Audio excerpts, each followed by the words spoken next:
जी नाजरीन, खबर शामिल करते हैं कसूर से। हमारे डिस्ट्रिक्ट ब्यूरो चीफ कसूर मुबारक मोहम्मद अली की रिपोर्ट के मुताबिक कोरोना वबा है, एहतियात जिसकी शिफा है।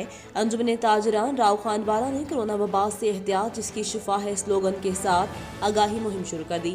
कोरोना SOPs पर अमल दरामद करवाने के लिए सदर अंजुमन ताजरान राव खाना वाला शफीक अरशद ने सरपरस्त हाजी रमजान मलिक, राना आसिफ, मेहर शब्बीर, मेहर काशिफ, अमजद नवीद के साथ पॉम्फलेट और फेस मास्क तकसीम करते हुए कोरोना से बचाव के लिए आगाही मुहिम का आगाज किया।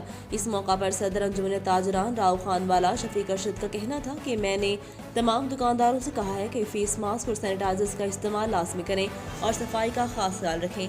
शफीक अरशद का मजीद कहना था कि हम हुकूमत की तरफ से जारी करदा SOPs पर अमल दरामद को यकीनी बनाएंगे ताकि हमारे इलाके में कोरोना केसेस का खतरा कम से कम रहे।